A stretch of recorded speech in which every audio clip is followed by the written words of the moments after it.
everyone. I've got Arunava with me. I've got Akshata with me. We're here to talk about Indian football yet again. And there have been a few developments in the past couple of days that we're going to touch upon. We're going to touch upon the developments in the IWL as well and a lot of other things. Arunava, something that we as kids saw growing up is grassroots football, some grassroots programs. Of course, not a lot of them when we were growing up. I see that now for the younger generation, my brothers playing football, for example. I see a lot more programs, a lot more institutions that teach football that help you understand and educate people on football. Just before we start talking about the recent developments about the Blue Cups program, let's just touch upon and understand what exactly grassroots football means. Now, can you just tell us what specifically grassroots football is? Is it only youth football? Is it other kinds of football and all of that?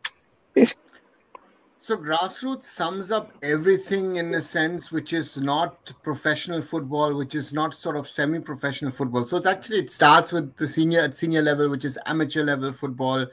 Youth football is in that way part of grassroots, which is sort of football for everybody. And that is, I think, a misconception sometimes I see in India, is that when you talk about grassroots, a lot of people talk about football for kids from the age of, let's say, 6 to about 12.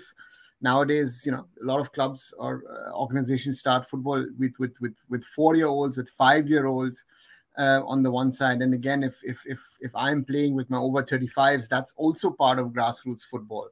So in that way, grassroots football is a much, much bigger thing. But again, we cut it down because when we talk about grassroots, we sort of it's the lower age bracket before we move on from the grassroots to the youth development system sort of football, which is still also, in theory, it is also part of grassroots, but it's not considered to be. I don't know. I feel like this is not only a misconception in India. Wherever I see people refer to grassroots football as specifically youth football, what could be the reason for this? And it's such a large misconception, right? Like in the footballing world that we have. I think when we talk about sort of, we just had the AFC Grassroots Day, across Asia. There's this conception, again, as I said, it's about kids playing football, and we're not talking about youths. We're rather talking about small kids, sort of playing football. But it's actually open to anyone and everyone. It could be kids, it could be youths, it can be adults, male and female. That does not matter. It could be someone who could be 4 or someone who's 80 who's playing. It could also include, we talk about football diversity. We talk about people with handicaps. We talk about people who are blind who play football, in a very special way with the ball which makes sounds. So therefore, last year the Ferenc Puskás Award went to this guy with the one leg who scored that exceptional goal. So all of this is actually part of grassroots. But when we talk about grassroots these days, and a lot of, as you said, not only India but in large parts of the world, of this planet, we talk about grassroots as being that sort of 6 to 12 years age bracket. Yeah, Akshata, I think another thing that I just wanted to touch upon is it's so important to have community football, not only for kids but probably for people who are a little older, 30 plus, 35 plus, people who are retired and things like that. Do you see that in your community as somebody who is living? I'm from Bangalore and I see some people getting together, but I do not see enough football being played, like people from the age of 40 plus and things like that. Do you see that in your community? Do you see people coming out and playing after a certain age? Yeah, I mean, growing up, I did not really see that happen very often. But in the last couple of years, I've seen that, I live in Delhi, so, there are areas around where I put up here where, a lot of men who are in their late 20s, early 30s get together after work and they find a way to play football with their friends. There are also apps now coming up. I think Huddle is one of them, which is, helping people find like-minded people to play or interact in sports with. Arunava, I have one question because we wanted to discuss the Blue Cups today, which is that, of course, we are talking about the new Vision 2047. We want to talk about how things will look in the future for Indian football. But can you also throw some light on what things were like when it comes to grassroots level football, and this is something that we have repeatedly said in our podcasts as well, or on Twitter Spaces as well, that we start to target the athletes at a very later age. But now with the new initiative that the AFF has, is wanting to bring in, they want to target younger kids who are 4, 5, 6 years old. Perhaps one of the best ages to include kids and start introducing them to a sport. So can you throw some light on how things were like before and what can we expect from this new program? I think not only in Indian context, in a global context, a lot of kids start playing football for the fun of it. And it was not very systematic. You played in your own backyard, or if there was an open field. And that is part of how you sort of start sort of the natural footballers. Nowadays, you're trying to create structures where these kids are playing more organized football at a younger age. And I think that is the big shift that is happening. My concern with all of this is when you talk about grassroots football, do we have the coaches, not only the coaches, but the quality that the coaches possess to teach the kids the right thing at the age of 4, 5, 6, 7, 8, 9, 10, 11, 12, before they could potentially get into academy football. And if we look at the situation and the status of how good or how bad our footballers are at the moment, then you would have to say no, because I think despite having now so many more coaches at grassroots and at youth level, grassroots, we didn't have coaches about 20 years back. The quality of football has not improved.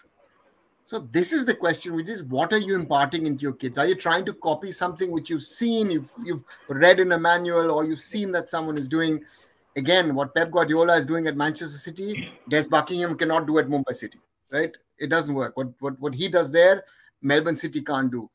New York City can't do. So you have to be very, very specific in regard to what you do with your kids. What are you teaching your kids? What are you trying to, educate your kids with? Because one interesting thing is, when I was speaking with Renedy the other day, for example, it was an exception when he got picked by the Tata Football Academy. He was 10, 11 when he got picked. Tata Football Academy, that stage used to induct kids at the age of 13.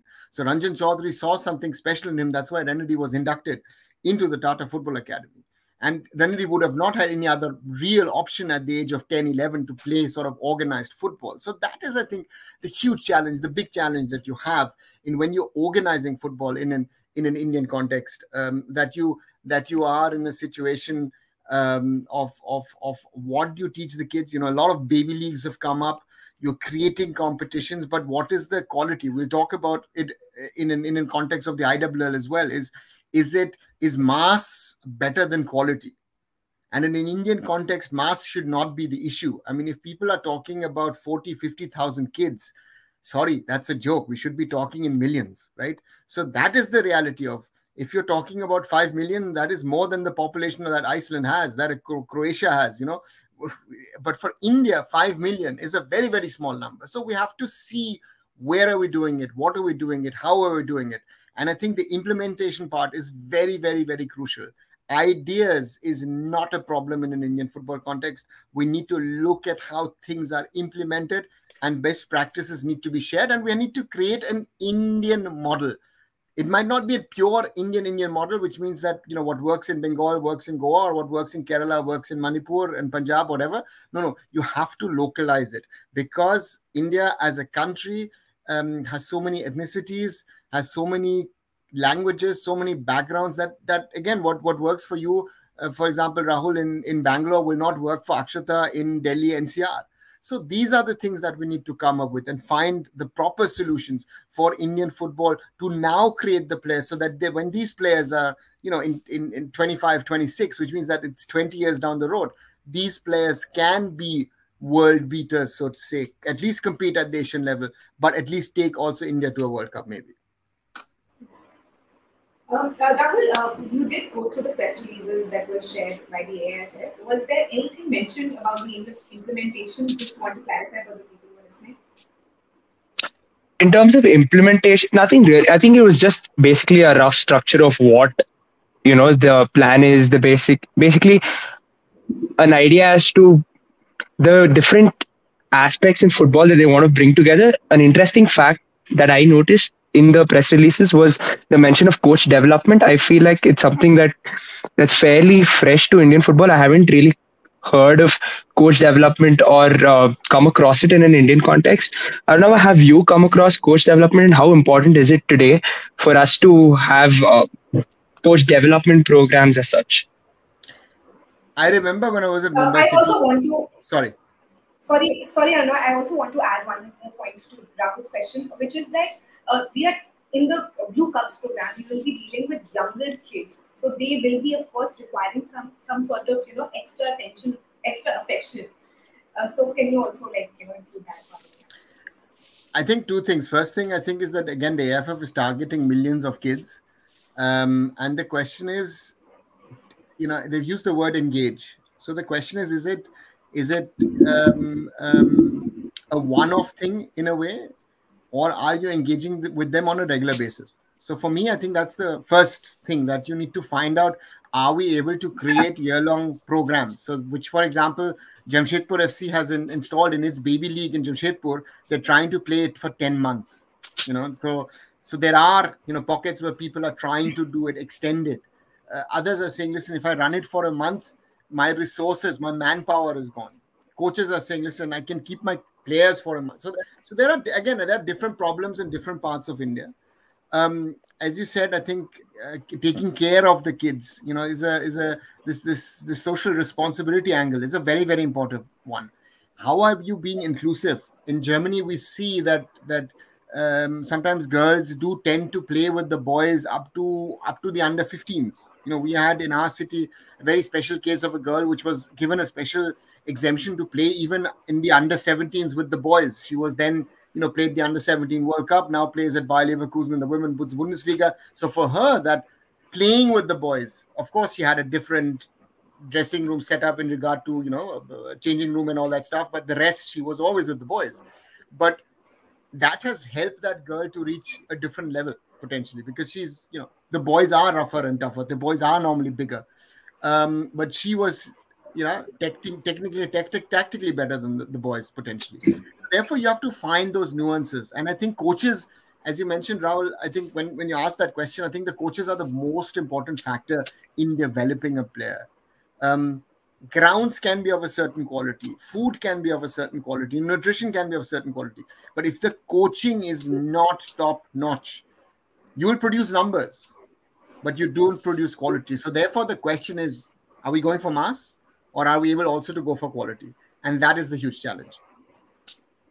Arunava, I recently got the opportunity to talk to Jan van Loon, who is currently BFC's youth development coach. And it was something that is really interesting that he pointed out when you were talking. And he said there was another coach, I think, who was talking to the kids after an under 13 game. And I think the kids were sitting down, and the coach was standing up and talking to them. And he said, if I was the coach, I would have sat down.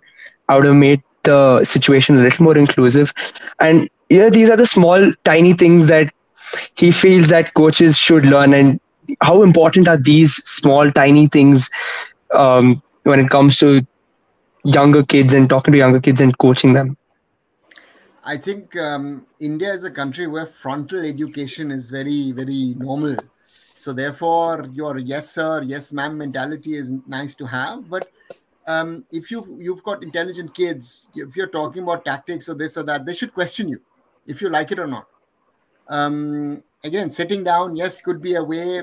I would personally, if I was coaching a team, if I was a coach, I would rather prefer everyone to stand. Why sit down? Sit down is a sign of laziness. So that those are the kind of small little ways of including. I remember I saw a few years back here the under 9s of Manchester City were playing games, and the coach was recording the matches on an iPad, and in the breaks between matches, those were 8-minute, 9-minute matches. He was showing the players, their mistakes potentially, or the things that they did well, and then said, listen, next game, try and implement those. So this is instant coaching, so to say. So those are the things. How are you using technology to your advantage? I know a lot of people say, grounds are a problem. When do we train, this and that? And it's happening at the top level as well. But again, if these are the ground realities, you have to live with the ground realities and then work in the best possible manner.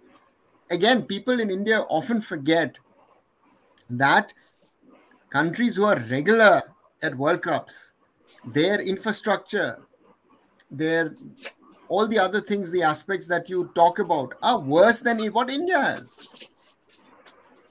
Our infrastructure to some extent is better than what Argentina has. Look at the stadium that Boca Juniors plays in, or River Plate. They would be happy to have a stadium. For them, the Kochi Stadium would be a blessing in disguise, because when they play in their stadiums, you shouldn't be calling them stadiums.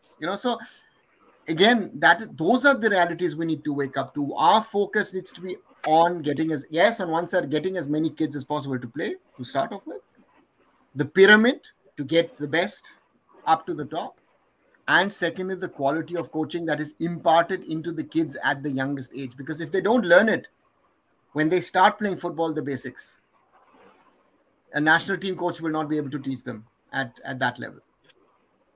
Yeah. Another crucial point is also, sorry, Rahul, please go. No, yeah. So another crucial point here is also the safety of these kids. We have to make sure that, because they're such young, innocent, they'll belong to that particular age group. So we'll have to make sure that the coaches also know how to behave with these kids, make sure that their personal boundaries are not, we respect their personal space, and make sure that they're not harassed or, face any sort of, unfortunate incidences while they are at the field. Along with that, there's no certain, as we've seen in the press statements, there's nothing really mentioned how to go about it. There are already academies that are working in grassroots level football. Will we be, connecting with them? Will we be finding schools, reaching out to schools, doing some programs in these schools, or conducting competitions? Nothing right now. The structure is very vague. So maybe, I'm hoping that there is still room for feedback that can be incorporated by the AIF. So if there is that sort of a room available, what do you think are some of the crucial points that we need to keep in mind while, going through that structure or trying to implement that structure? I think you mentioned very, very valid points, but on the other side, I'll also say is that football or sports in a way is also sometimes a very rough and tough environment. So you can't be sort of, if your coach shouts at you, for example, let's say, if your coach is a little louder with you, you should not be offended, because he's telling that to you in that moment. Again, and those persons are also under pressure. Of course, psychology plays, again, how much of psychology classes are imparted into coaches is one of those questions. But again, it should roughen and toughen you up for life, because life is not a cakewalk. We all know that it's got its pitfalls and all. So therefore, if we learn all of these things, I think that is a very important step for these kids. And again, I think you have to work on the basics. I think we can do running and all that stuff all the time, but if you can give them sort of a positional sense of where to stand, how to create your triangles, how to trap a ball with both your feet, not with one foot, try to play with both feet, get an understanding of where to stand and run on the field. I think those are sort of basic things. If you can learn those as early as possible, but also in part the fun, give them the freedom to do their dribbles and try tricks and try to sort of score in a certain way, then I think that would be a good way of trying to impart the basics into the kids. We have a question from Dipanjan. Before I go to Rahul, I'll just quickly take this question. It's not really a question. The exposure tour that our under 17 boys are getting should be done in a regular manner. They are in your country right now, Arunava. It's been happening. It's not something that is new. So that's the first thing. I think that is something that has happened since I did it in 2002. Tours have been happening, especially regularly over the last sort of 7-8 years. It's a good thing on one side, but on the other side is you are playing only friendly matches. And I wrote the other day, right, that 3-3 against Real Madrid is a brilliant result of beating Atletico under 16 or under 17. But your problem is these are not competitive matches. You don't know how these Spanish boys are taking it. Are they taking it seriously? The same thing with Germans or Dutch or whatever boys you have played or will play. So therefore, your own competitive system should be so strong that you can play in your country, and then you go on exposure tours, but not such extended tours. You're going on these extended tours to cover up for the fact that the competition in your home country is not good enough.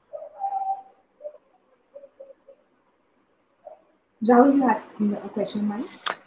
Yeah, I don't know. It's something that I've personally seen in college and for my brother when he started playing football. When he started playing football, most academies practiced on five-a-side fields or max seven-a-side fields.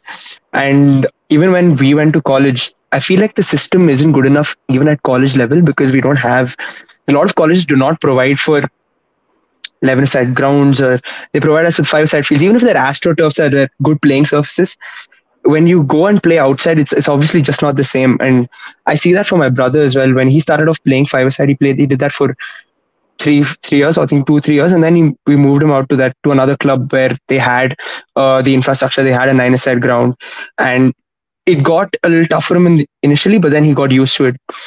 How important is it to start off, playing 11-a-side football or nine-a-side football in bigger grounds versus five-a-side? I think as kids, it's very important that the grounds are suited to your size and to your age. So when you are 4 or 5, you can't play on an 11-a-side pitch. You're likely to play 3-a-side, 4-a-side, 5-a-side, 7-a-side, 9-a-side, 11-a-side. It has to grow according to your age. You should be reaching normally at maybe under 11, maybe even under 13 level, the 11-a-side system. So therefore, the point is, and I think shouldn't be differentiation between AstroTurf and natural turf. Again, I know how difficult it is to maintain a natural ground turf in Indian weather conditions. So again, we have to live with these realities. You have alternatives. Again, in Brazil, some of the best footballers in the world have come out and they've played on concrete grounds. These guys in Rio and Sao Paulo play on concrete grounds. They break bones and I don't know what everything, and play on those grounds and learn their football. Or they learn it. Ronaldinho learned his football on a beach. His flair, his class comes from this joga bonito is his beach football.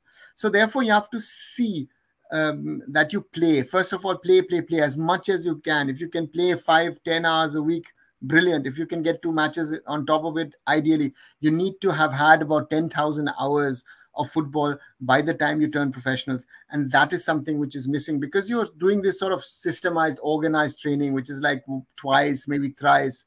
So therefore it is a different kind of football there than compared to what we have here. And just the other thing, what about college systems? Because again, wouldn't that form a part of grassroots for people who are probably a little older, guys who are 18, 19 and want to pursue their football? It becomes a little tougher for them because they don't have anywhere to go to. Again, when we talk about college football in connection with grassroots football, colleges could be an alternative, but I feel that's a very American way of doing things. And it's not just football, it's a lot of other sports. I think tennis, for example, or golf are ideal sports where you lose a lot of talent to the colleges, because once these people start studying and they get into the studying side of things, they're lost to the sport.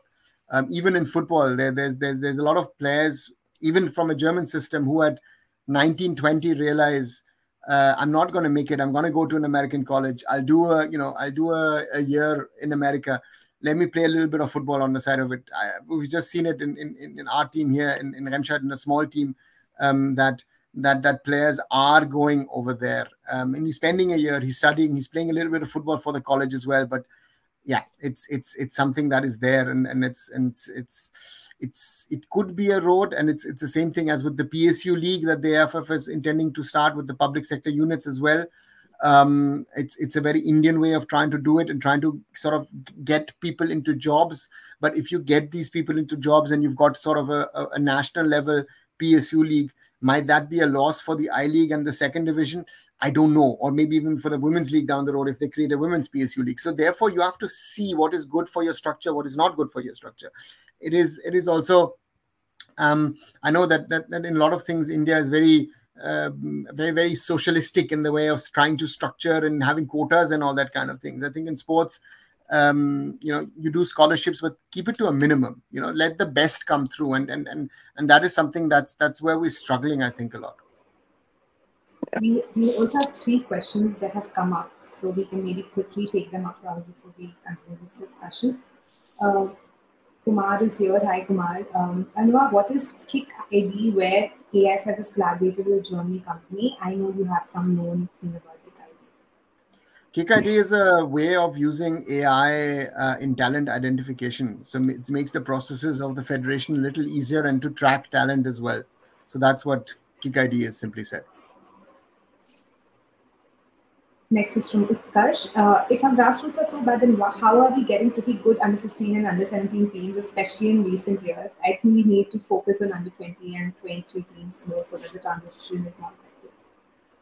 Well, there are certain problems regarding age with our under 17s. So I'm not going to get into that, but that's the main reason of why we are so good compared to the others. And then, of course, we don't know how many years they're older. That's our biggest problem. Yes, I think transition from 16 to 21 is another issue, where we don't have a transitional system really. And the other problem is that for a lot of 17, 18, 19-year-olds, ISL teams are willing, or even I-League teams are willing to pay big money. But they are the number 16, number 17, number 18, maybe even number 22, number 3, number 24 in that squad. So therefore, for us, that's a drawback. But again, we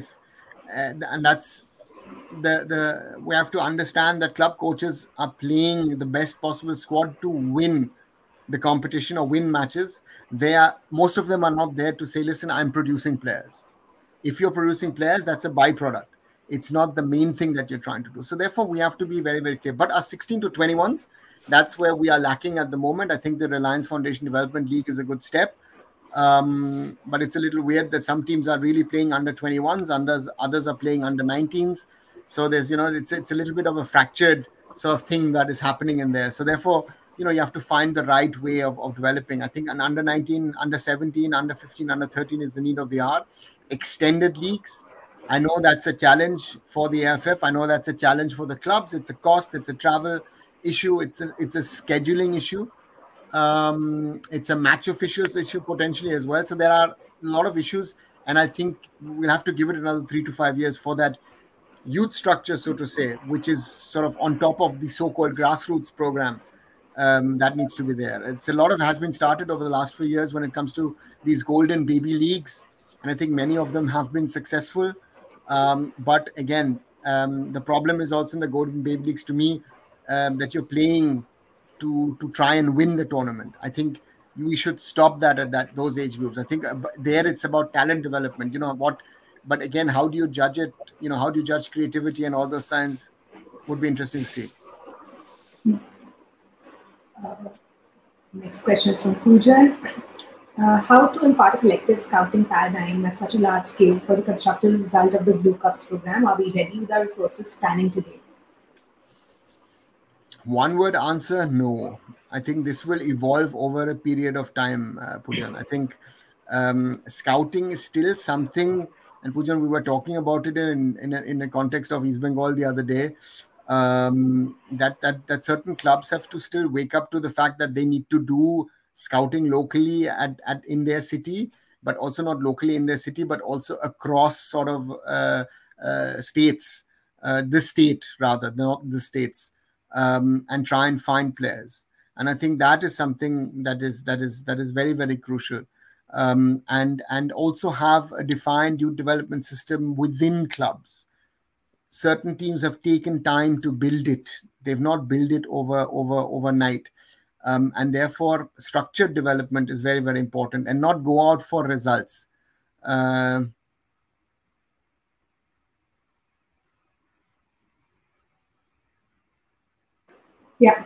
Also, to all the people who are here, please subscribe to Sports Company and Arunfoot. The link to Arunfoot is already present in the caption, so you can just click on the title that you can see and go to Arunava's channel and please subscribe to it. Next, we have Harsha Bandhan. Allowing PIO players or giving permission for 2 passports in special cases with proper terms and conditions will help. For me, it's 2 passports, as good under 17 players need good league to become good players. Guys, also, just to interrupt, that we already have created multiple videos on this particular topic. So I'm sure Arunava will quickly give an answer to this. But you can go ahead and watch those videos. Once this podcast ends, what I'll do is also link the links to. I'll put the links of those particular podcasts in the description. But please, if you can quickly answer. So to answer this quickly, very quickly, dual citizenship is not something that India will allow in a short space of time. OCI card representation is also something that they don't seem to be interested in or willing to allow. So therefore, that discussion is sadly, a lost cause at the moment. Again, I have pushed for this over the last 2+ decades, and I will continue to push for it. But at the moment, it looks like that the AFF has other priorities, and the government is showing priorities. I said that also in the context of the AFC Asian Cup. I think 80% plus teams playing the Asian Cup will have players of origin playing for them. Roshan is also here. Roshan has, I think he wanted to add to a previous point that he made. Some football players also played also in cages. Exactly. So these cage grounds, these concrete cage grounds, these 5-a-side, 7-a-side grounds, where it's succeed or die or perish or whatever you want to call it, and that's the challenge. Again, that it doesn't matter what you play, but the problem is to some extent that we have Kerala has its sevens, Bengal has its Cape football, which is 5-7-a-side football. And I think the only player who's really made it to the top was over a decade back, NP Pradeep.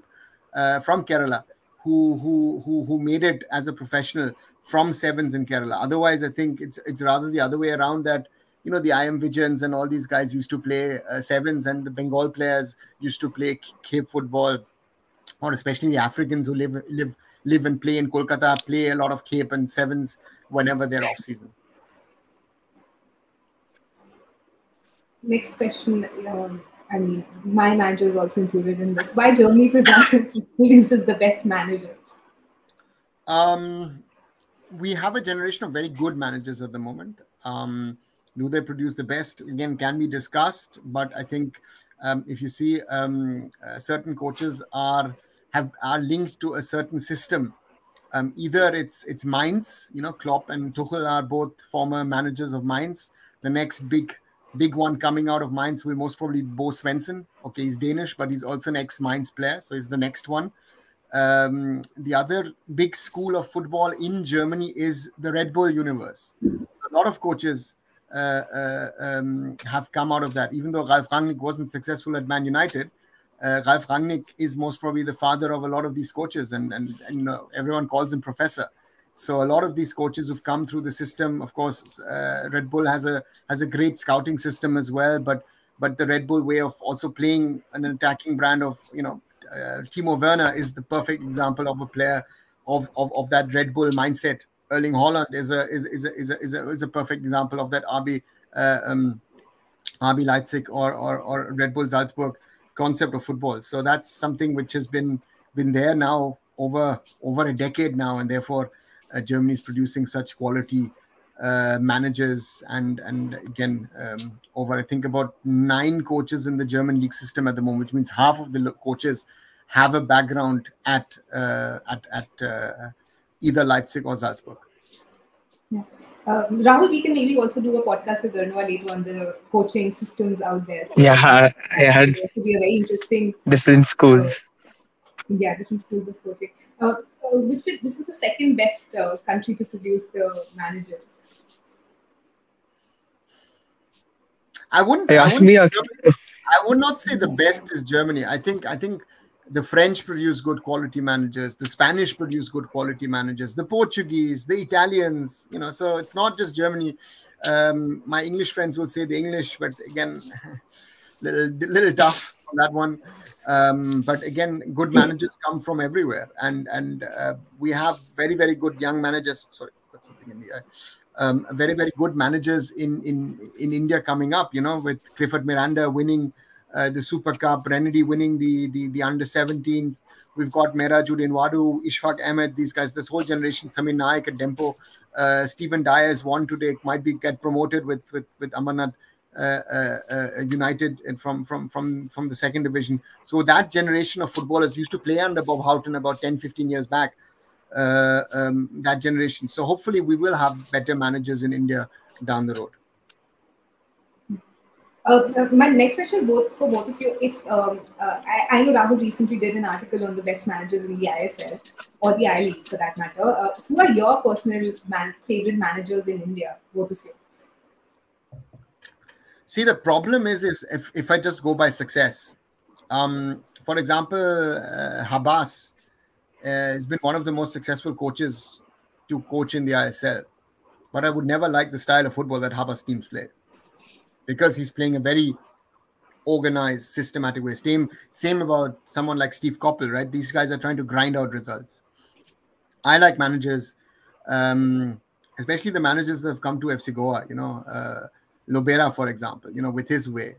At the moment, it is for me, are two managers. It's Manolo Marquez and Des Buckingham, especially Des Buckingham and a younger age, and what he's been able to get out of these players, especially the way, because I followed him now for nearly a decade, Lalinzwala Changte, the way he's exploded over this last season, really. Manolo Marquez with the small budget team like Hyderabad. Hyderabad does not spend as much as Mumbai or as ATK, Mohun Bagan. Has been able to develop that team, but it's also made Indian players better. If I take Chinglin Sana, he was sort of out of the system. He was just another defender. Now he's an India centre back. So those kind of managers, I've liked until his incident in Bangalore. I was also like the way of Ivan Vukomanovic. It's just like he brought something to that Kerala Blasters team. And that energy, that vibe, but also the quality when you speak to the players. Again, he's lost a few plus points with that whole incident in Bangalore for me. But again, we've got tons of them over the years who've come in, and I think especially the Spaniards have left a big mark on the Indian Super League over the last few years. For me, again, there's a bit of Bangalore bias in this. Again, I grew up watching Albert Roca's BFC side play, so there is a huge bias towards Roca and the way that he played. Of course, he didn't play for a long time. His BFC side didn't play for a long time in the ISL. They played the I League. He led the BFC side to their first ever AFC Cup final. BFC was the first ever Indian side to make an AFC Cup final, so it was a huge thing for us at the time. Currently, I think Des Buckingham his side is just beautiful to watch. I again, because we watch so much European football, we like teams that play with the ball and things like that. So when you see a Des Buckingham side play, they like to play with the ball. They take a few risks. There are some BFC fans who also say that they preferred Marco over, say, Simon Grayson, because Simon doesn't like playing with the ball. He is more of a defensive coach, and I mean, at least that's what we've seen this season, playing a lot on the counter and playing it long to Shiva or Roy, versus Marco, who took a few more risks. Of course, they didn't pay off, but he did try to play with the ball and things like that. So yeah, for me, there's a personal bias towards managers who like to play with the ball. Again, that's why I loved Albert Roca. Right now, it is Des Buckingham for sure in terms of managers in the ISL. And Rahul mentions a very good example, that Marco Pezzaioli did not get the time really to settle his team. And if you would ask Simon Grayson, most probably, does he know why suddenly his team clicked? I don't think anyone knows. It just happened. He started winning and it happened. It's like last season when Mumbai City were top of the league, controversial decision, lost to Odisha, with a match where you should have gone up by 2 goals and the referee doesn't give it, and then the counter Jerry scores goals. It sometimes it's there are fine margins in football, and I think that's the challenge that you have. We've had again a lot of big names also coming in who've rather failed. But again, we've also had a lot of quality which has come in, and especially, as I said, especially the Spanish coaches. Or if you go to the I League as well, we've had a lot of good coaches over the years who've come in, who've coached. Albert Roca, of course, in his time. Ashley Westwood over there at the time as well. Who can forget Vincenzo Anisi at Gokulam, who's won the I League twice. Nico this season with Round Glass. And again, it's an interesting mix of coaches, of managers who have come in and coached in the Indian system. I'll quickly take Harsha's question. Before that, we will soon be also moving to the next topic of discussion today, which is the IWL. So if anybody has any questions on the IWL, Roshan, I know you've been watching all the games. So if you have any interesting facts to share with us, please let us know. Harsha has asked on this Kick ID, why didn't they use Step Out? It is a company based out of Kolkata, recently won a prize in competition in the Netherlands. Wouldn't that be a better choice, or experience matters? I can't comment on that. I don't know Step Out. I know a little bit about Kick ID, so therefore, would it be better? Would it not be better? I think Kick ID is already working with the German FA and with some big clubs as well. So I think from an experience standpoint, I think they're a little further down the road. But otherwise, I would not know why this company or why not another company was chosen. Kumar has another question. If Grassroots or Blue Clubs Cups program is for the showcase purpose, what is the structure and plan for the Blue Cup program? AFF did not state. That he has to ask the AFF. I'm not the AFF, so I can't answer that question. Sorry, Kumar. Almighty has subscribed to both the channels. Thank you, Almighty. Very grateful to you. Roshan has made this point. Isn't it a vicious circle when coaches get recruited from youth setup based on results, although results shouldn't be the priority in the youth section? I think if you are at a club, look at bringing in coaches. You should observe them maybe for 3 months, for 6 months. How are they working with the kids? How are they setting up the kids to play? Do they fit into the philosophy of the club? If the club has a philosophy, a lot of clubs don't. A lot of clubs say they have a philosophy, but they actually don't. Every coach does their own little thing. So therefore, if you can answer these questions, then you could bring in a coach who hasn't done well, but who fits into your system. Otherwise, again, that's why a lot of teams have played the youth leagues over the years to win the youth leagues. Those who've seen the Ranjit Singh interview when we spoke about the under-17 youth league will realize that for Ranjit, it was sort of a check and the proof of concept on, am I working with the boys the right way? And failure sometimes is your biggest friend, because when you are winning, you think everything is right. Right? It's when you lose, you learn the most. Why did you lose? What were the shortfalls? And this is something I come back to the German example. When Germany in 2000 were thrown out of the Euros, were the 40-year-old Lothar Matthäus still playing for the team? They said, we need to reform our complete overhaul, our youth system. And this is 10 years after Germany won the 1990 World Cup in Italy. And Franz Beckenbauer, our biggest sort of legend, had said, you know what, Germany will be unbeatable over the next decade. So therefore, you have to see how you structure, you build. The end result, so to say, of what you did in 2000 to 2002 was the 2014 World Cup win. Now, after 2014, Germany again became complacent, even though our system is still amongst the best in the world. And most probably we were the biggest underachievers of the last World Cup. Because I think if I see who got through to the latter stages of the tournament, Germany most probably had it in them to win the World Cup. But now the question being asked is, why did not Germany? So that's a question, right? Pep Guardiola has changed German football to a certain extent. The Germans play football and understand football, possession football, this, that, everything. Germany was always about, okay, we play shitty football, but we win. So that is the other question that you need to realize is, are you instilling also a winning mentality? And when do you instill that winning mentality? Because if you're winning at 13, 14, the kids who are the best at 13, 14, 15, they might not make it up to the senior level. So therefore, for them, it is very, very important when you're building your structure at a club, at an academy. I know that you have to show results. Again, it's very difficult. But parents will say, okay, this team is always coming mid-table. Why should I send my kid over there? Right? So this is an educational process, not only for the football community, for the football stakeholders, but for people who are sort of interested in the sport. And also India needs to understand in football, there will be no shortcuts for development. Very, very important. What you do today, this Blue Cup project launched on the 15th of May 2023. Actually, we should hold this discussion on 15th of May 2043 and see where this program stands. Or maybe at the end of the 47th cycle of Vision 2047 of the AFF. Then you can judge if the things which were started now, if it has reached the level that was envisaged by the AFF at this stage and today.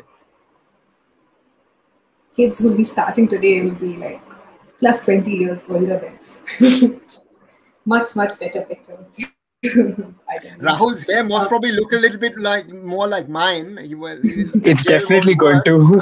The gel won't work that well, but anyway, that's yeah. We don't talk about the ladies. We leave Akshata, and otherwise we'll have a different discussion. So, Utkarsh, on this topic as well, Utkarsh, we have a different podcast. But of course, I'm sure Arunava will take up the answer. After the new broadcasting deal, can we expect the clubs to get more in terms of finance, since with Star they weren't getting anything for television rights? First of all, there is no new broadcasting deal so far. Let's see if that happens. Point one. Secondly, Star is a stakeholder in the league. So they are involved in this. So they're not just a broadcaster. They are a stakeholder of the parent body of the league. And will they get anything from TV rights? As far as I know at the moment, no. Because no one values Indian football in a way that Indian football can be marketed. The marketeers of Indian football at the moment are struggling to get the rights of the national team matches to be broadcasted to pick it up. Our matches in June. Again, difficult for fans to understand, but these are realities, and we've been speaking on this on the Twitter Spaces that people who are claiming that the rights are worth 500,000 crores or whatever, I can buy it for 5 rupees. No, most probably I can buy it for 1, but I would have to spend crores to produce the whole thing, and who's going to spend that money? That is the whole problem. This is a whole, Roshan used a good word, vicious cycle. The next question is from Harsh again. AIFF is already the Blue Cups. On the Blue Cups, they already conducted a Zoom meet for clubs registered for FC Grassroots Day. There will be something on 22nd July, AIFF Grassroots Day too. There are lots of things actually. Yeah, they will. 22nd of June. So that's the birthday of PK Banerjee. They're trying to do something. Again, they're saying a lot. They've held a few meetings. They're trying to build it. But again, the AFF is dependent on the clubs, the academies, the grassroots centers to implement what is needed. The AFF cannot implement it across India themselves. So you can give the framework, but the others have to do the work. Because otherwise, if the AFF has to do the work, that's the difficult part. That's the challenge that you have in all of this. So these were the questions that we've received till now. Now we can maybe move to IWL. Do you both have any last thoughts on the Blue Cups? I think for me at least, because like I said again, I have a younger brother. I have some interest in the whole Blue Cups program. I hope it works out well for them. And I think I will really be able to see how far this program goes, because I have a brother and I can see how much of an impact it has on him. And of course, he needs to be the one showing interest in things like that. The kids need to show interest, go out and play. Same with parents. They need to take them out, make them play. But yeah, again, we'll see where it goes. I know there's also another quick question, so you can maybe answer that in there. Yeah, we spoke about this AI that this German company has come forward to work with the AFF, and AI can help you in the tracking and identification if there is video material available. Also go through data or go through pictures, in the sense of also maybe down the road also track age fraud. I know that's not the first priority, but again, that would be an interesting thing down the road, because the database you create today, if a player is registered in the system and is registered with his own picture, age fraud does become more difficult.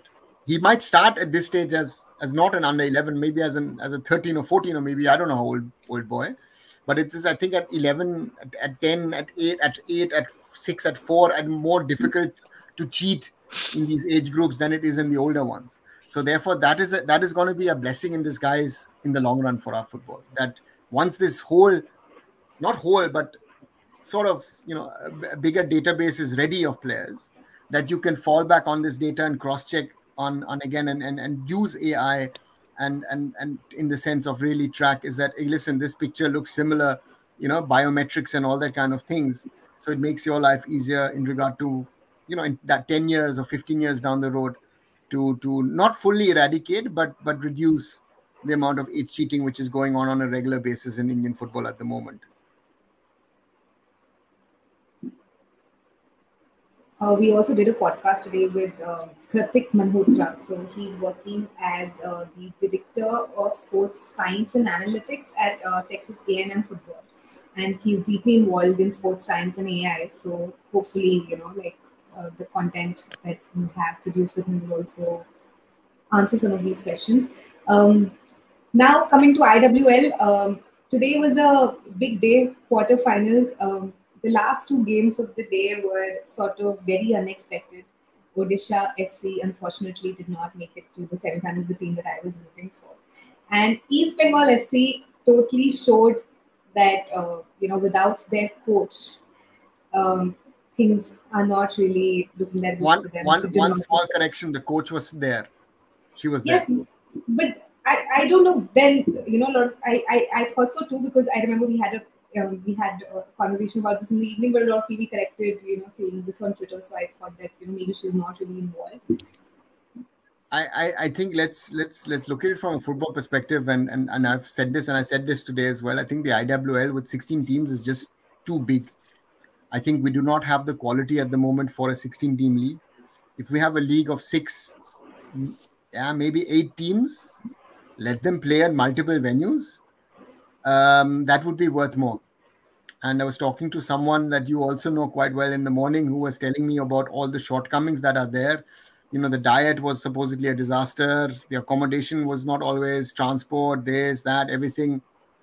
Forget match timing. This person said, at Transstadia, you were sitting in these cubicles. She fainted herself. She's not a player. She's an official.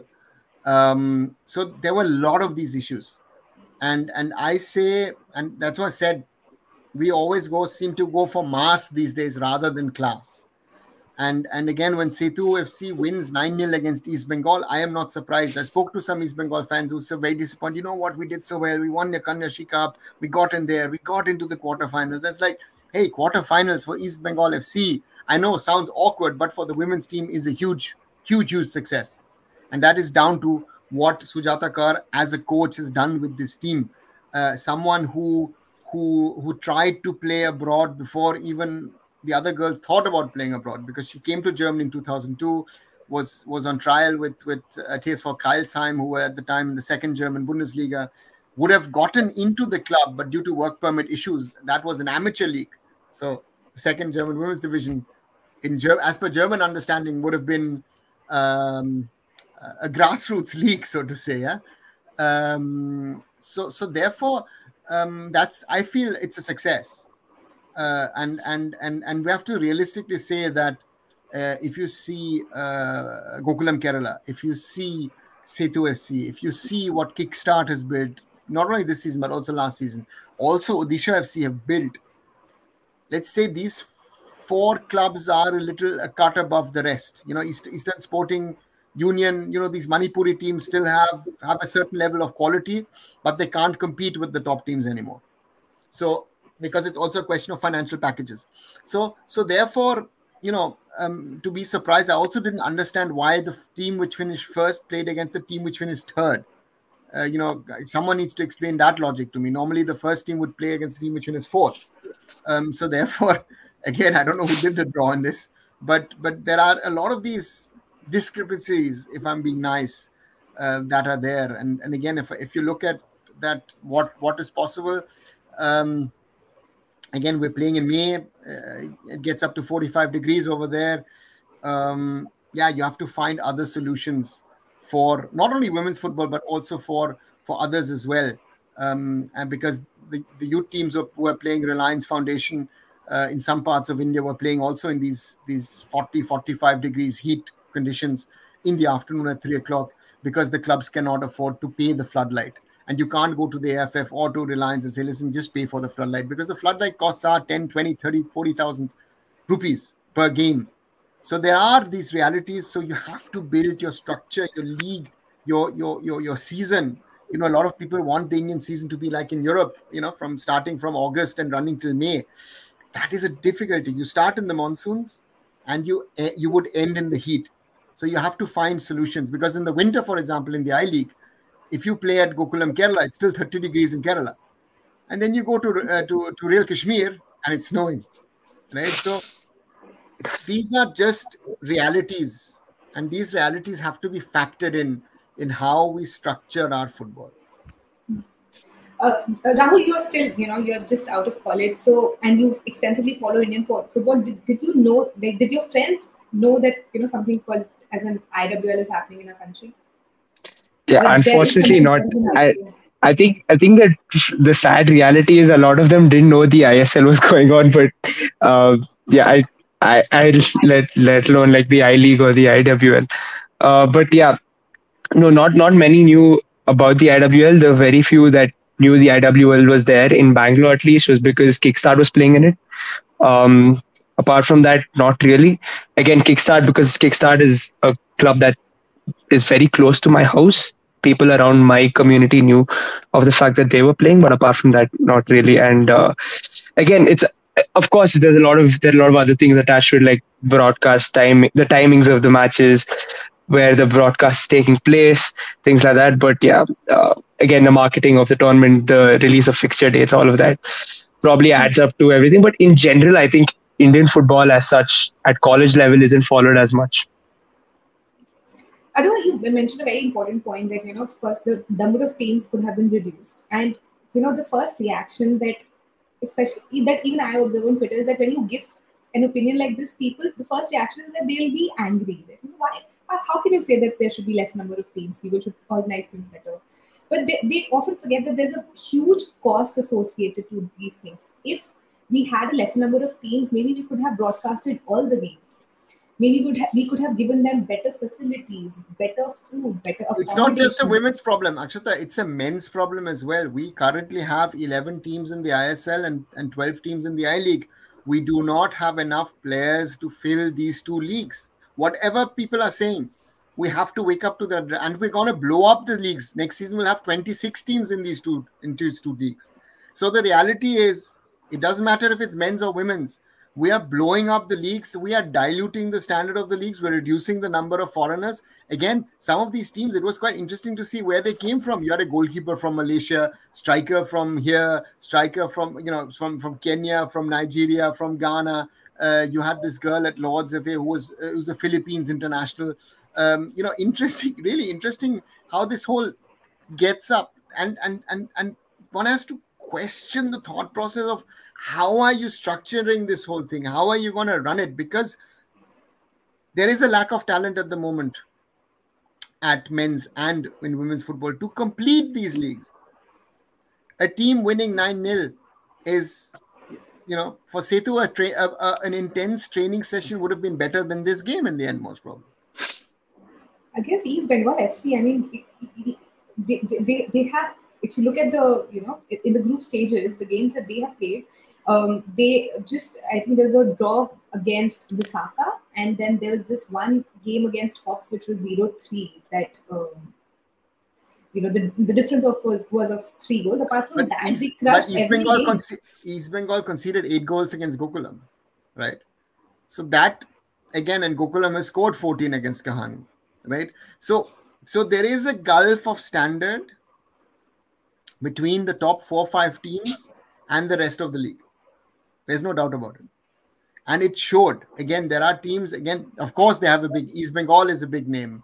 Odisha FC is a big name. Churchill Brothers is a big name. These are teams which we know from the men's game. That's why they are big names in their own rights. Gokulam Kerala is a different thing because they've been focusing on men's and women's for quite a while now. One of the exceptions, I would say.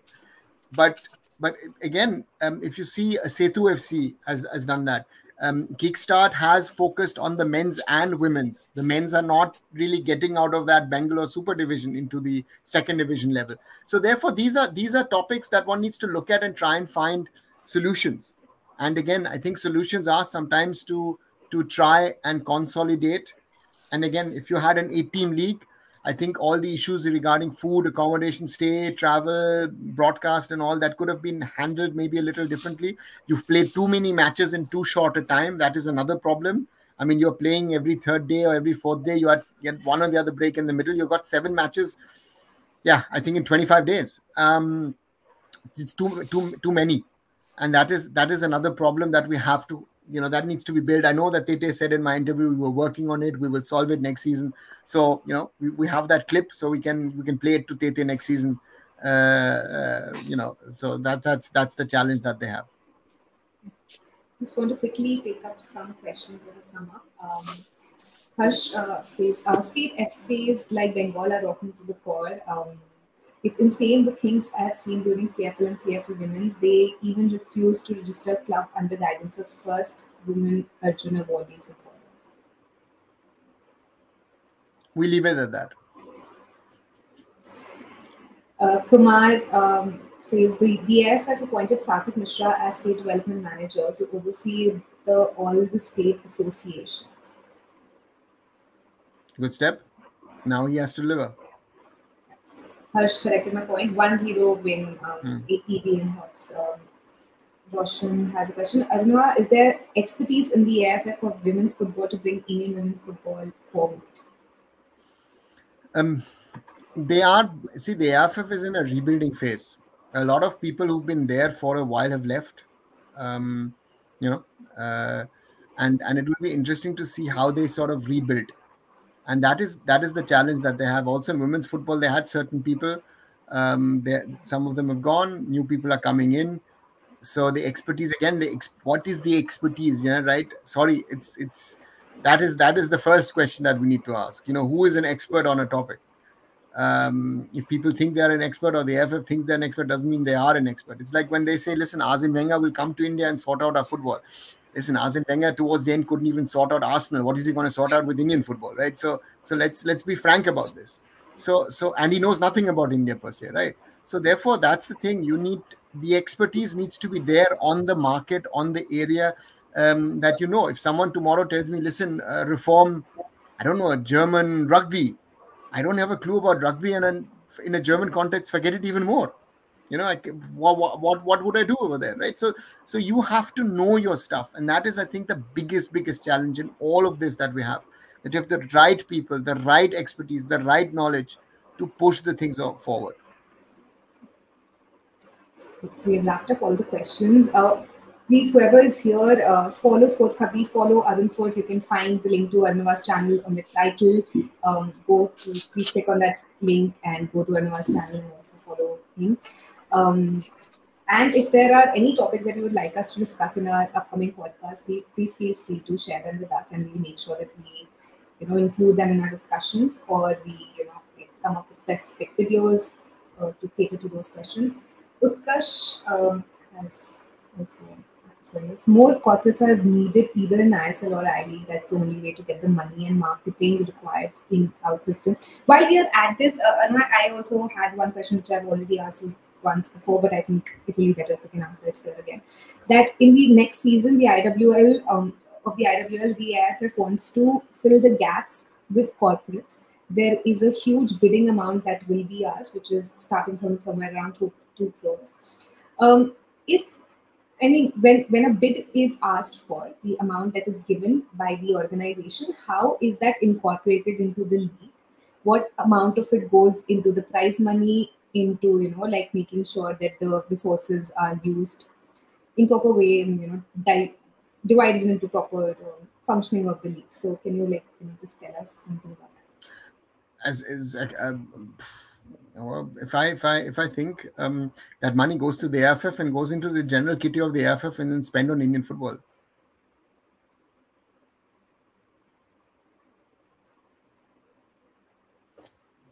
Right? I mean, the money goes to the AFF, and the AFF uses it as it's part of the overall budget of the AFF. The AFF has fixed prize money for the I-League, fixed expenditures for the I-League. That's coming from the general body. So it's not something which is a special kitty, so to say, which is created and then it's spent on the I-League or whatever. That's different for the ISL because that is handled by FSDL. That's a totally separate conversation, so separate discussion. But in AFF context, if I understood it right, the money that comes in will go into the general running of the AFF. Okay, so it's not just for that particular league. No. And then Utkash's question.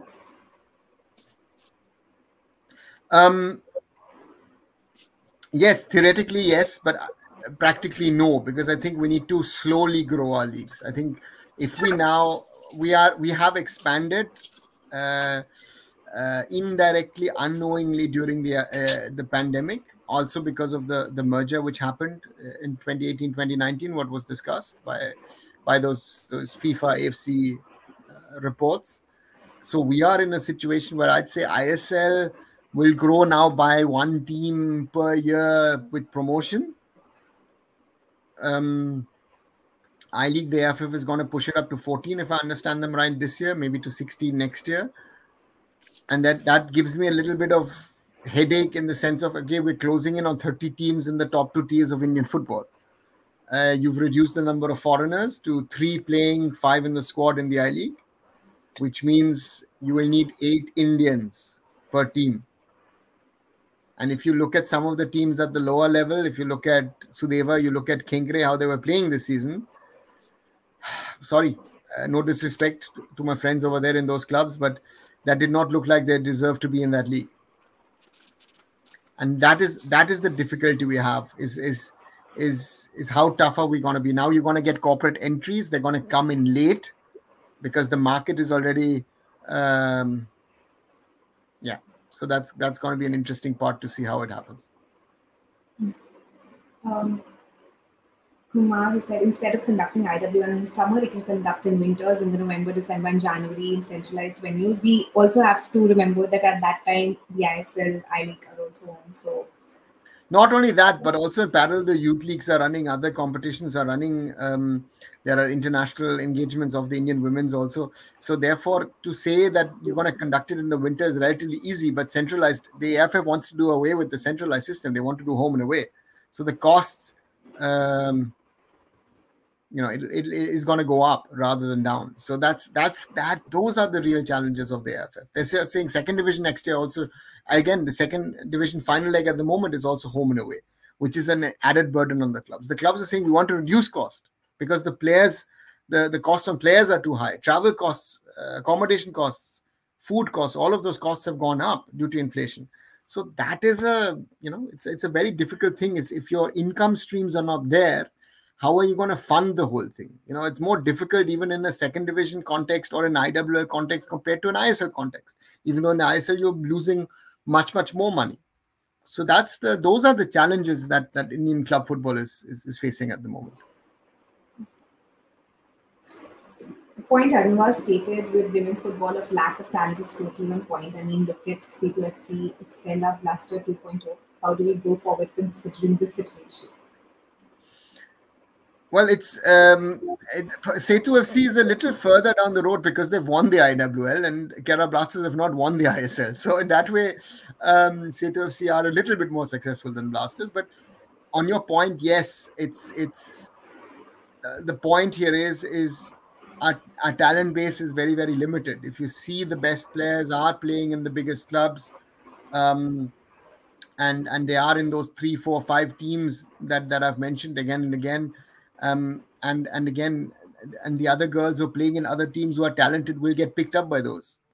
So therefore, it's a very, very difficult challenge that I think Indian football faces in finding the right path. Not only that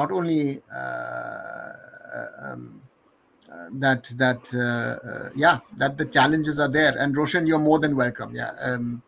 I rather think should say it in German to you, but I won't. I'll refrain from that. Kumar has asked, how many teams will be promoted to I-League from I-League second division? How many corporate teams will be So at the moment, it looks like 2 teams will be promoted from the second division. 2 are going down, so 2 are coming up. They're replacing. 1 team is leaving the league because Roundglass Punjab is moving up. It could be 1, it could be 2, maybe even 3 corporate teams that the AFF get in. If they get 3 corporate teams in, it's I don't know how they're going to get their players. But again, it could be also corporates already playing in the lower rungs. Maybe a team from Bangalore which is playing over there in Kerala or Bengal or Goa, or whatever. So let's wait and see who decides to pick up a bid and try to get a road, or maybe even one of those second division teams who don't actually qualify via the regular promotion route. Yeah. Arunava, the next question is, how can we market the IWL more constructively in order to push for a more sustainable league for women's football in the decades ahead? It's not only women's football, it's men's football as well. You have to find the right revenue streams to be able to fund the whole shebang, as I would say. That is your biggest challenge. People are losing money across the pyramid, at the top and at the bottom. Everyone is losing money. There are very, very few people who are making money or have made money. And the point is, it is a challenge. I think that at the right time, TV rights need to be valued in some sort of form or way. At the moment, they are not, and that's a challenge in itself, because I think TV rights is the biggest potential revenue earner for everyone. That's the case around the world, but it's not an Indian problem. It's very often a problem in developing football markets across Asia, Africa, especially Africa, Asia. To some extent, I would say Canada falls into the bracket. Some countries in South Central America fall into the bracket. Oceania falls into the bracket. So therefore, it's not just an Indian Pacific problem. In India, the biggest problem is that the salary of the players are high because our talent pool is limited. And now if I hear some of the salaries that the girls are talking, the 3.2 lakhs that the AFF said, some of the girls are getting quite a bit more than the 3.2 lakhs. Because again, the number of girls are not there who can play at that level. So that's the... do I create enough talent which I can push up the system? How do I balance that? And that is the challenge that the AFF has at the moment. Arunava, again, Sorry, Rahul, please go ahead. This is just the fan speaking again. Do you actually see the IWL next season out coming up with a home and away system and having fewer teams in the league, probably like 6 to 8 teams? That is what Tete has hinted at in my interview. So anyone who's listening, go back to that interview. I think it's a very interesting one where Tete sort of states, I think if I understood it right, it's about, I think they might try 8 teams home and away. I think that's a good size. And again, we have got 4 or 5 good quality teams in that league already, and 3 more. Why not? If they get the right players in, you suddenly from 16 to 8, and then create a second tier as well. I think that's the way forward. Will it be realistically possible from the next season itself, Arunava, or from next to next season? Sorry? Will this be realistically possible from the next season or from the next to next season? You could have done it this season as well, theoretically, if you wanted to. But again, you were trying to commit to too many states. Your problem is that you're trying to create a pathway from the states to the top of the pyramid. That's a problem in the men's and the women's game. That's why while I was talking to Tete, I come back to that discussion because, of course, Tete is the league committee chairman. And I said to him, because Tete has been speaking about a 4-tier system in the men's game of ISL, I-League, second division, and then the local leagues. I said, why don't you, between the local leagues and the second division, create a regional league format, right?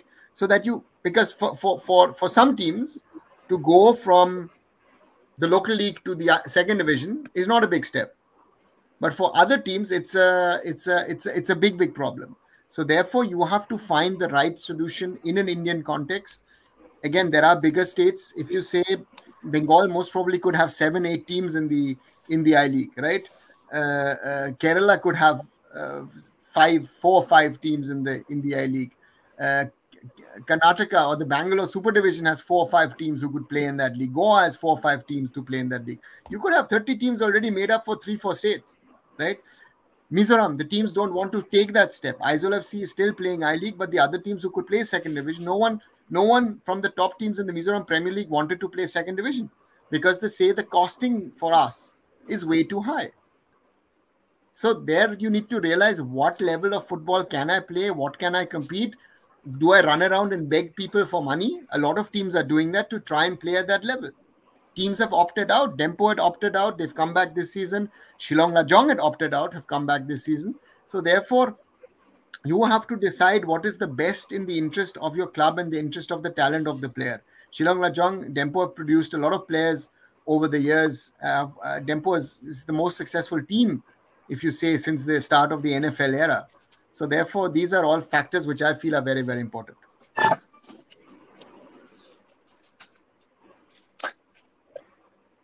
Yeah, moving on to the next question, Arunava. Minimum wage and obviously a longer league means that more money needs to be pumped into the system. How will the ISL clubs come and invest? Are we looking at maybe a crash of the idea, maybe crash of the IWL? I don't see a crash of the IWL. I think there will be enough teams to play the league. The question is, what is the format? If they realize they can't do a home and away format, we will go back to this format, and it will happen in April, May. It's the worst case scenario, but this format is something which they've been trying to do over now for I think 5-6 years. It's just that for the AFF, that's the cheapest way of doing it. And one has to remember that the AFF, the IWL, as the second division, as the I-League for the AFF, all of these are expenditures. There is no income through these leagues. Right. Arunava, just sorry, please go ahead. Yeah, it's similar lines itself, Akshata. I was just wondering whether if the same structure would work in, say, another venue, if it took place in a venue that provided better climate and better playing times. I mean, things like that, would that change anything at all? The problem is April, May, better climate is going to be tough in an Indian context, right? Yeah. And again, you also cannot forget politics of things. Think about if the IWL had been planned to be played in Manipur. It would have ended in disaster, you know. So think about it, that Manipur was hosting the India matches just in March. You know, it's not even 2 months ago. So therefore, you have to see in India there are a lot of factors which come in. The AFF also has to see which state, which state association is willing to host this. Last year, Odisha hosted. Odisha is hosting a lot of football. Kerala has tried it. You know, with Kerala, people were not very happy. So therefore, it's a difficult one. So you can't then say, listen, we're going to host it either in Goa or in Bengal, because that's your last resort. These two you can always do. If you spend the right amount of money, you will somehow manage. But again, there is also heat in those states. So therefore, again, the winter months are the crucial months. Do you have enough time window? That's going to be the big challenge. But while we're discussing the stadiums, there's one also now open in Ladakh. But climatically, Ladakh is not an easy, place to actually walk around in also, because the oxygen levels are so low. So how are we planning to use the stadium to conduct bigger tournaments or something? I would not consider the stadium to be a venue for bigger tournaments. I would think that it's for the Ladakh football, for the club which has been formed over there to play there. But if they are asked, if they qualify, let's say for the second division I-League, or qualify for some level of women's level, they will be asked to play somewhere else, which is happening regularly on a regular basis for the clubs. The news of the day is, for example, Round Punjab will not be playing in Panchkula, so they will most probably either be playing in Delhi or in Ahmedabad. So that's the situation as it stands. So that's also reality. I mean, the one example in world football which always comes up is Bolivia with La Paz. Bolivia win a lot of their home matches because they play, I think it's about 3,000 meters plus high. So even the Brazils and Argentina struggle when they travel to Bolivia. So therefore, again, these countries have been challenging that with FIFA and with CONMEBOL for many years. So therefore, that's a high altitude venue. It's a question that I think does not arise at this moment. A lot of questions are also being asked with the Ram Vilas's decision to opt for Jailen Stadium in Delhi instead of renovating the stadium in Panchkula and putting the money that they will be putting here to make sure that the stadium in Panchkula is ready. What are your thoughts on that? I think there are certain structural issues at Panchkula which most probably does not make it ISL conform. and therefore I think they have to go elsewhere. Otherwise, I think Round Glass Punjab would have preferred to go to and stay in the Chandigarh region. But they're not the first club to go there. You've seen Rajasthan United last season in the I League went to Delhi and played in the Ambedkar. JCT has played in Delhi in the past as well when they actually won the NFL.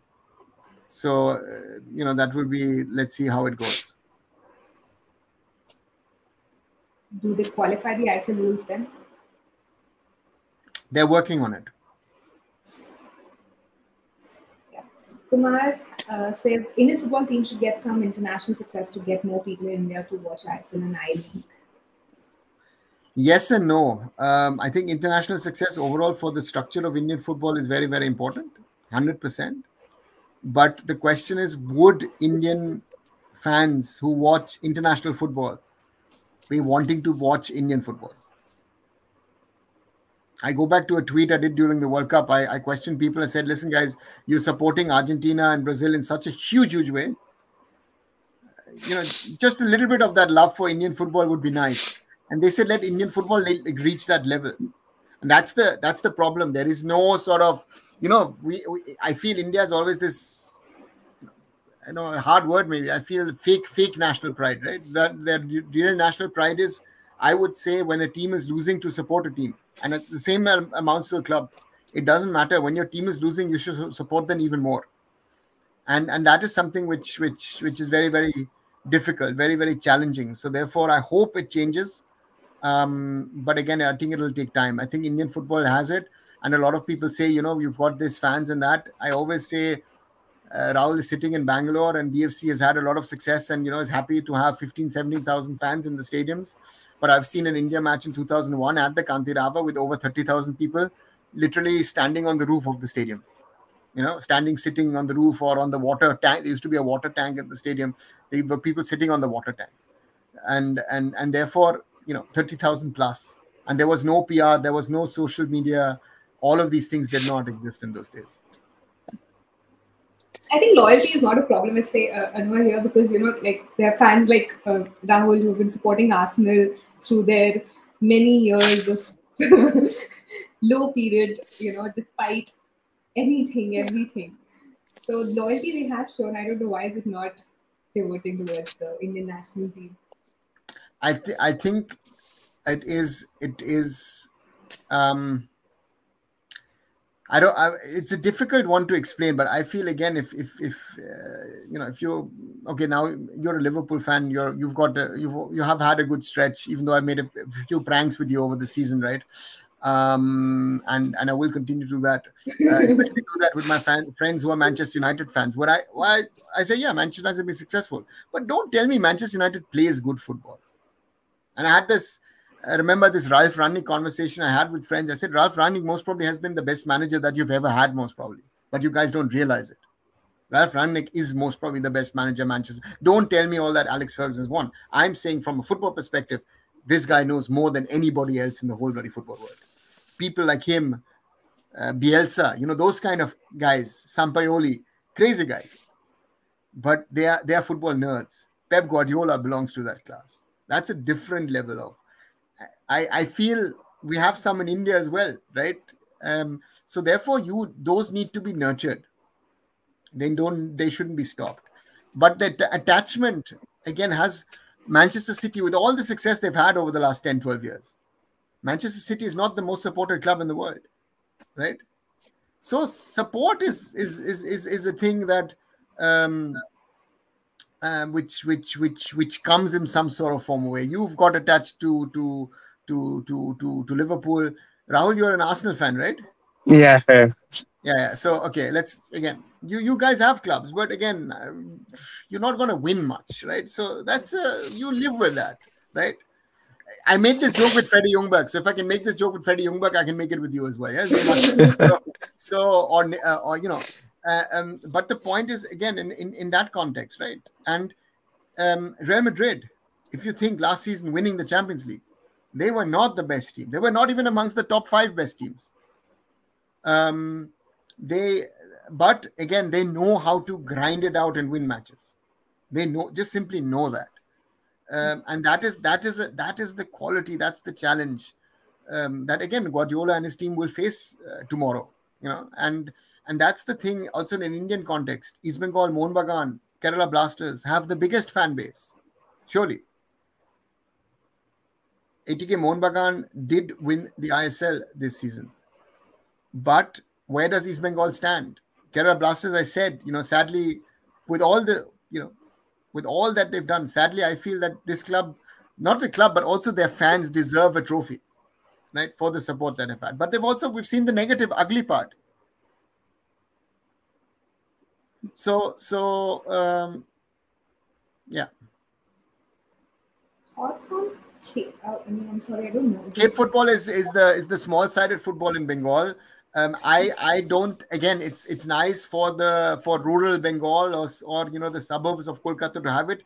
There are more fans attending Cape football than I-League matches most of the time. So but I don't see it's a value of the football system. It's most of an entertainment factor for these places to see players who play the Calcutta Football League, or maybe even playing I-League. Or even, in the old days, you used to see even the Baichungs, the IM Vijans, the Renedis to play Cape football, in some sort of form or way. So therefore, these 5-a-side tournaments. But that's the thing. It's again like sevens in Kerala. It has no value for our 11-a-side football, and that's a sad part, I feel. Samrat had also asked about the OCI players. Samrat, we have already done a separate video on it, so you can go ahead and watch that one. It will give you much better clarity. Remember, I-League teams want to go to ISL through promotion, and how long I-League will allow corporate entry, and corporate entry will be closed? I think it'll be on for the next 2-3 years, most probably. I don't know how many teams they'll induct each year. If you see Bangalore FC, if you see Srinidhi Deccan, even Gokulam Kerala, these were all successful corporate entries. But we've had the counter example of Kalyani Bharat, who shut down after 9 or 10 months. DSK Shivajins had to shut down due to financial irregularities of the owning company. So therefore, we've got negative examples. So I think you'll have corporate entries, but the one or the other will also disappear. And there are clubs which will come and go, as has been the case. So therefore, I think it will stay. I think it's also a potential money revenue earner for the AFF to try and get revenue into the system. I think that's the big challenge for the federation. And if you can get 5-10 crores with corporate entries every year, that is 5-10 crores that they can spend on Indian football. Do you think we need a common football philosophy across all academies in India to be a better footballing nation? That this football philosophy is also a big part of the Vision 2047. I don't think so. I think we need to look at the strengths and the weaknesses of the different regions in India. So what I can do in the Northeast, I can't do in Bengal. What I can do in Bengal, I can't do in Kerala. And Kerala, what I can't even do in neighboring Goa. And can't do in Karnataka. And what, again, in Punjab and Kashmir, the thing is different. We have to be I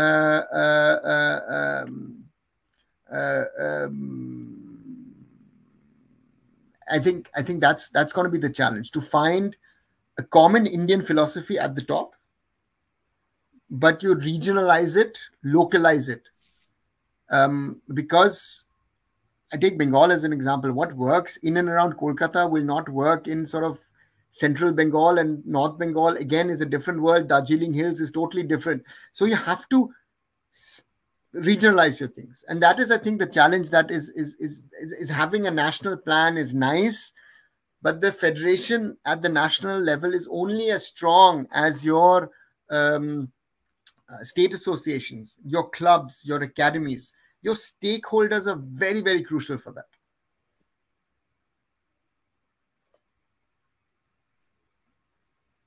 Kumar has asked when will the Twitter Spaces will be back. Kumar, very soon, hopefully. Yes. If not this week, then next week we'll try to definitely do a Twitter Space. If there are any topics you would like us to discuss, please feel free to let us know about them, Kumar. Poojan has asked about East Bengal. I'm sorry. Ask about loyalty to an East Bengal fan. Why can't we get someone, a gem like PL Star, to Indian circuit, though he is about to sign for the European national team? Why don't we approach someone similar? I think that Bielsa, to get someone like Bielsa, to have the right setup for Bielsa, we don't have that setup. He's such a demanding guy. I think it would be difficult, and must Bielsa meeting the East Bengal club officials. We're not talking different worlds; we're talking different planets clashing, so to say. And again, Bielsa meeting the Kolkata media. Oh God, I mean, just thinking about the whole thing would be insane. Knowing how he is, Bielsa with Indian referees. Yeah, but again, getting that kind of coach. Yeah. Again, Kumar, you're saying it, intensity, running. Again, the Jurgen Klopp effect, which you've seen at Liverpool as well, that these kind of coaches demand a lot, and at some stage physically you are down and out. So that's going to be, yeah. Rahul, would you like to take this question? Yeah, sure. So Cyprus asks, any improvement in Triman's situation? Please provide some information regarding. So obviously, this is Triman. He's given up his Belgian passport to come play in India. Arunava, any update on the situation? As far as I know at the moment, I think no updates, because I think sadly the boy is not getting the support that he needs. And I think there's no one actually in a position or willing to provide that support, because that's a government of India decision.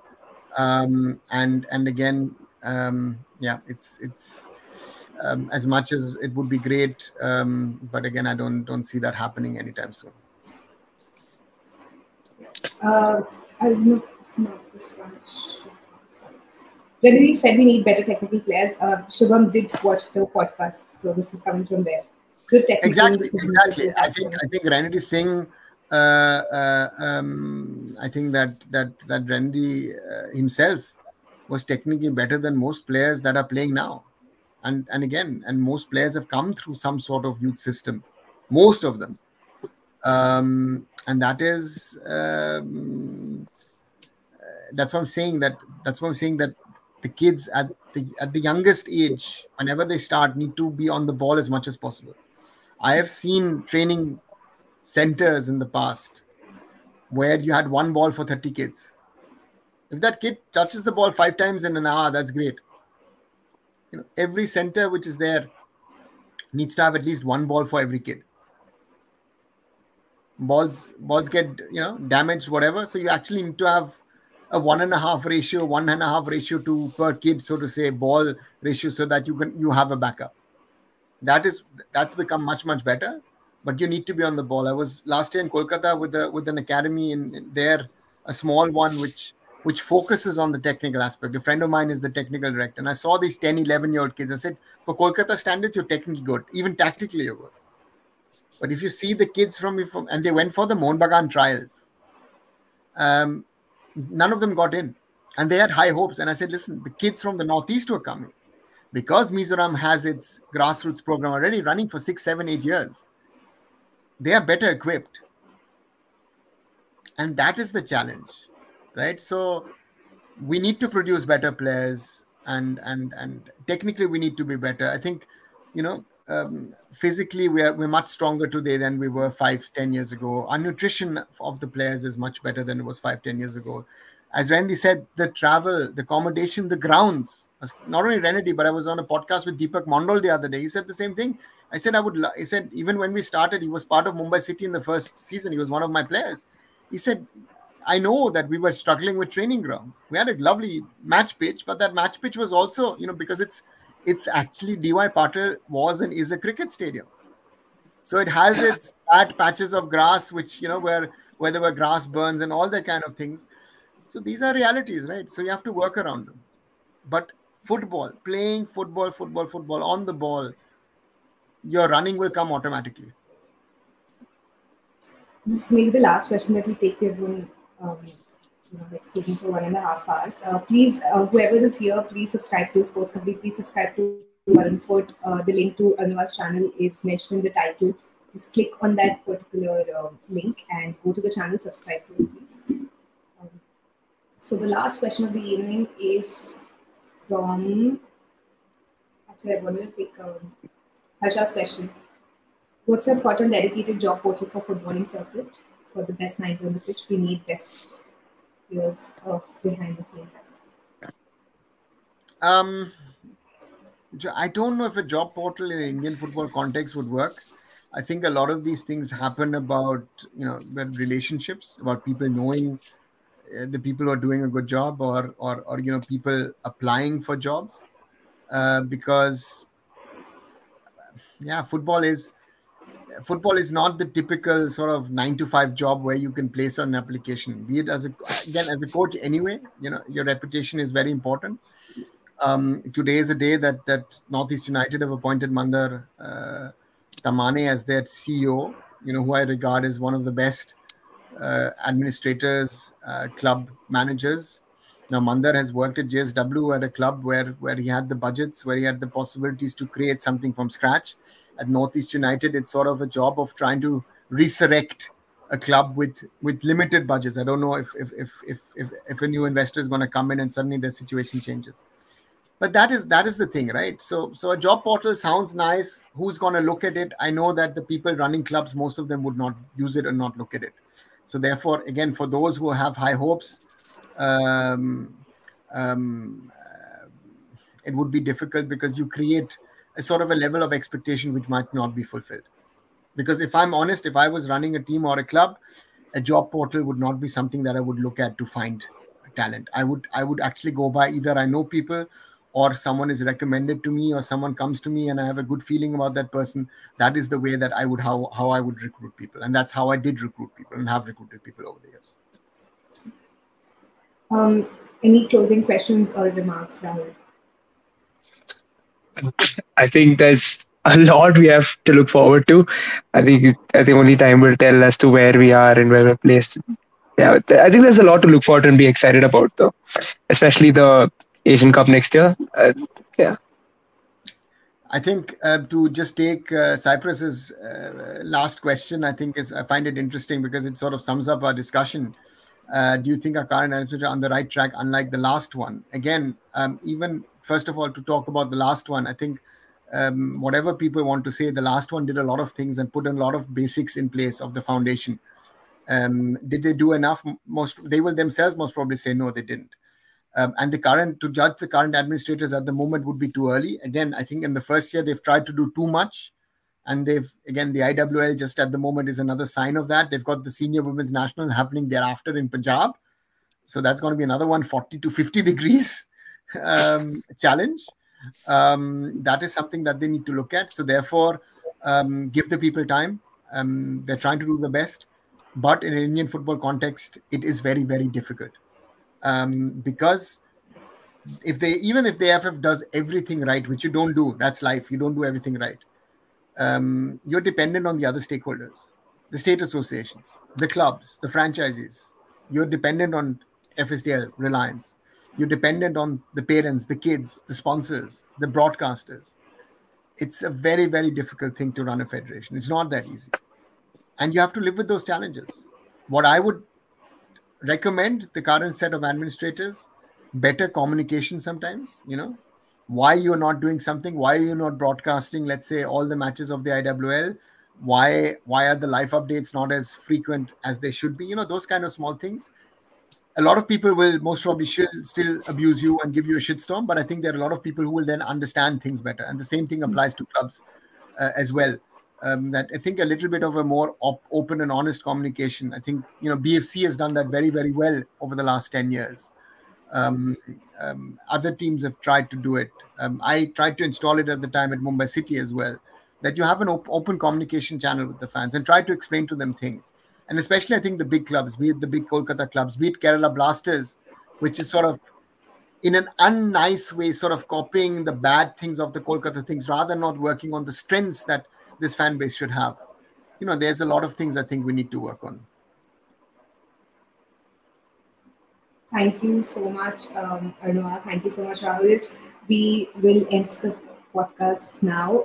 Thank you so much, everybody, for joining us. Please subscribe to both the channels, Arunfoot Sports Khabri, and let us know if there are any other topics that you would like us to discuss in our next podcast, and we'll make sure that we cater to your demands. Thank you so much. Thank you, Arunava. Thank you, Rahul. Have a good Welcome. night. And just to add, not only follow us on YouTube, but also follow us, Sports Khabari, Akshata, especially Akshata on Twitter. Some very interesting tweets which come out from her. Follow Rahul as well. Follow me as well. And follow us also on Instagram. And if you don't, and we'll catch you very, very soon. Bye and good night. Thank you. Thank you. Good night.